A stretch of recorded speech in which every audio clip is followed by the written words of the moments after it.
Alright guys, so welcome to the question and answer series for the month of April. How appropriate, the person who asked, um, who won the bonus trivia question, well, they wanted to know about the bench press. The question was, name a natural pro bodybuilder who is also an elite level uh, powerlifter. So the answer was Lane Norton, and that was almost way too easy. So yeah, Lane Norton's really jacked, and he's stronger than you as well. So here we go. So the bench press. Definitely not one of my favorite lifts, but I find myself having to do it in order to compete in powerlifting. And this bench was a bit too smooth for me, so I put my bands on it. And this is just a good way to make sure you really stick to the bench press, so that again, it's a power movement.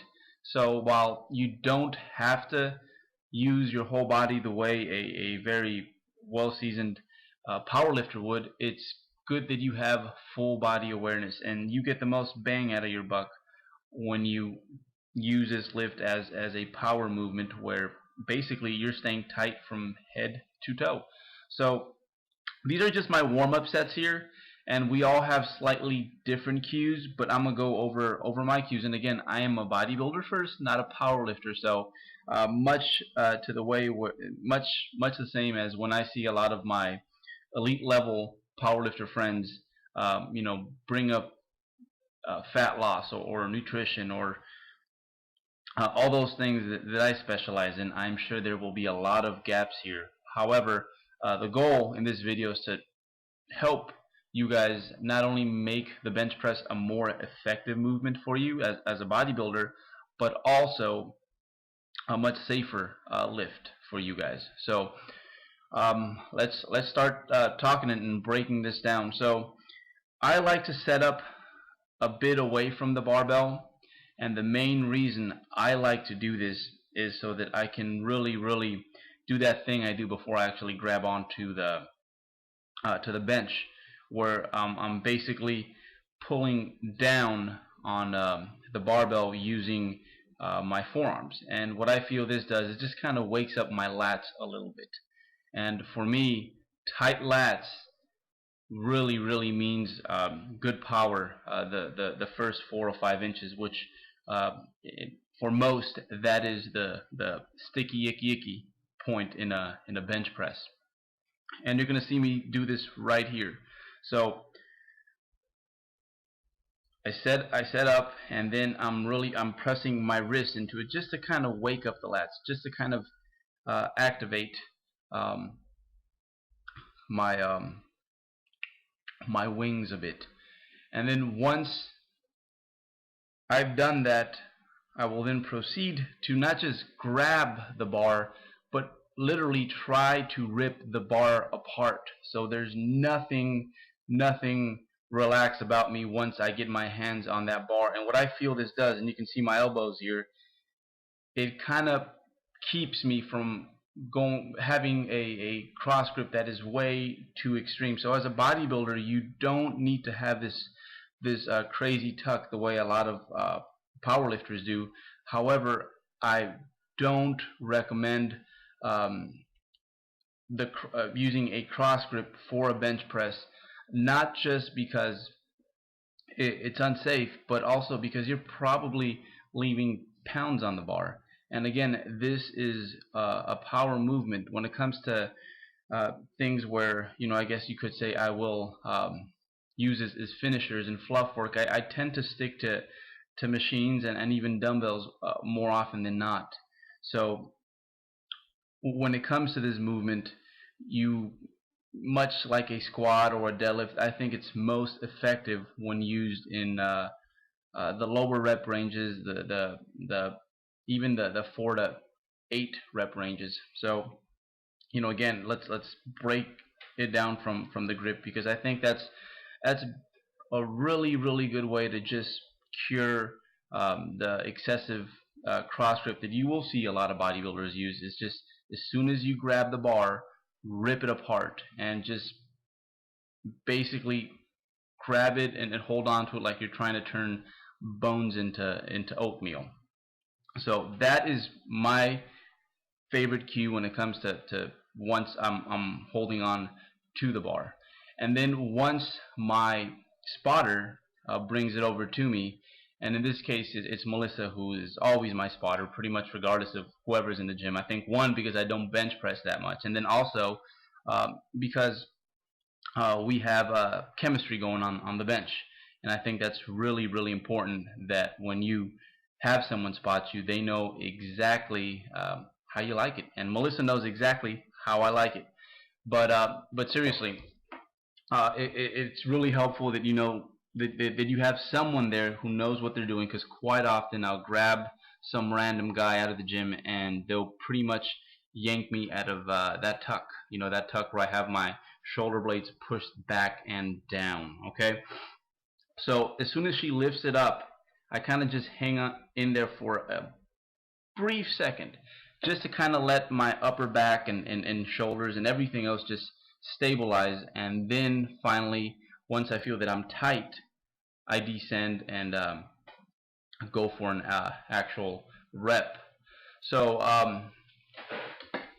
and that is in a nutshell what I do from the waist up. So grab the bar as hard as I can. I have my little thing that I do prior where I push down on the bar to activate my lats. It helps me.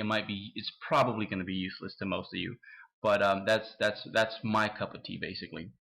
And then again, once I grab the bar, my spotter helps me bring the bar into position.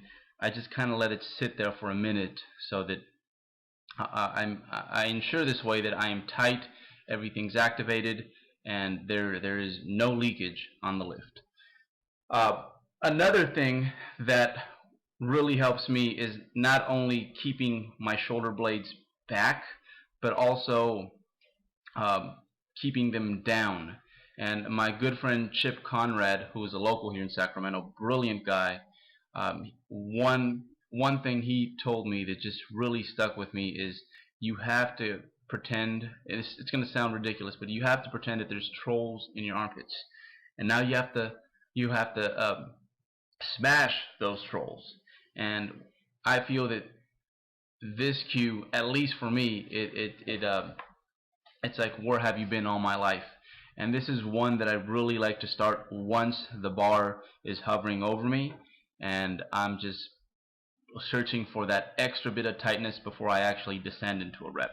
So the last thing I'm going to go over here is foot positioning. That is going to it's going to depend a lot on the person. If you're a power lifter, it's definitely going to depend on the federation. Some feds let you bench on their toes, others flat foot.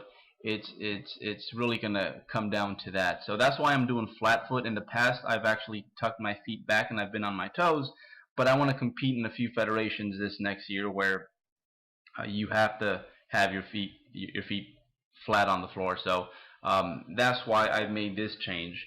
And initially I was having issues keeping my butt down, but one thing that's really helped me with that is a wider stance.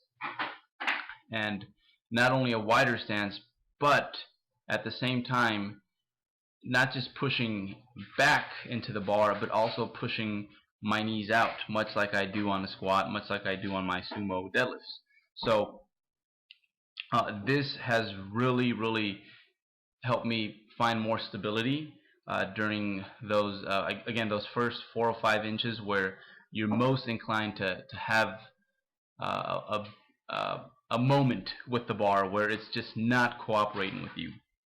And if you really learn again to just be stable, rip that bar open, spread the floor, it's really going to help you transfer more energy into the bar. Because again, it's a power movement.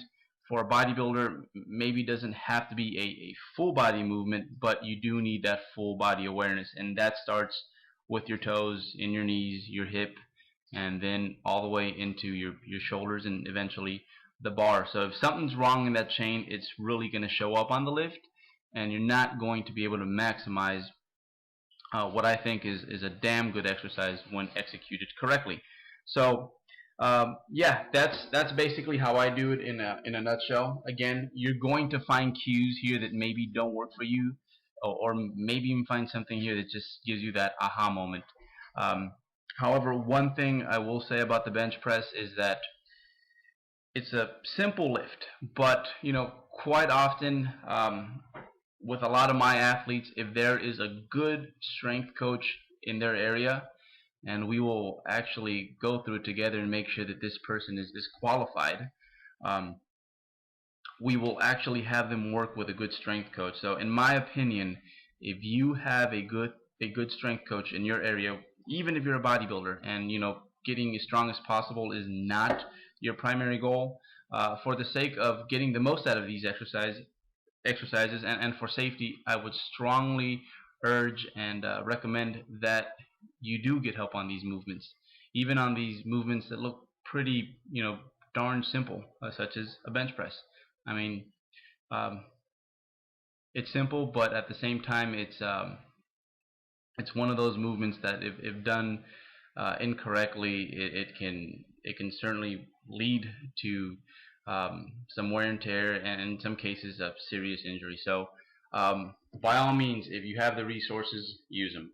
But anyhow, that is basically my very brief bodybuilder friendly tutorial on the bench press. This was my final set of the day. We're kind of still charging things back up. I'm really beat up from these last two powerlifting meets.